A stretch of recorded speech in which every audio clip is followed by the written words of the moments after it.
Take a moment to consider what your students might be experiencing at home before they come to school. Here's Jalen on a typical morning. When Jalen hears his alarm going off, messages travel through his brain and body to speed up his heart rate and signal that it's time to get going. Most everyday activities, like getting out of bed and getting dressed, are managed by the parasympathetic or the rest and digest system. This system controls our heart rate and helps the body and brain function calmly. But when Jalen thinks or hears or sees something scary, the limbic center of his brain activates the sympathetic nervous system, which is the fight, flight, or freeze response that prepares the body for vigilance and action. The brain turns off the higher reasoning areas and instead locks in a focus on the threat.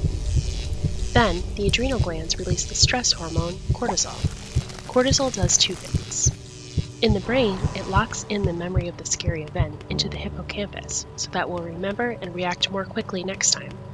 And in the body, it releases stored energy so that the fight, flight, or freeze response can be sustained longer. Higher cortisol levels lead to higher insulin levels and lower blood sugar, which is why many people crave sugary, salty, fatty foods when they're stressed.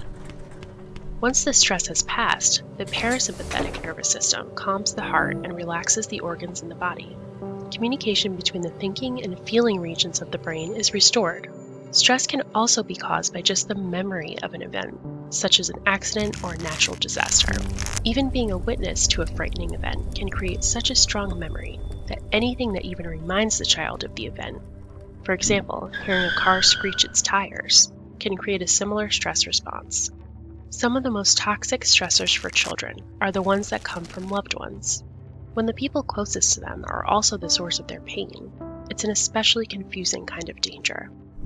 Chronic stressors like abuse, neglect, or a parent's mental illness can all be extremely harmful. There are other kinds of chronic stressors too, like poverty, bullying, racism, and harassment, that can have the same kinds of effects.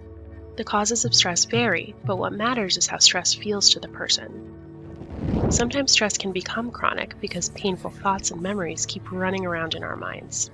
This can lead a child to agonize and feel worthless and hopeless. A caring adult and learning emotion skills can help.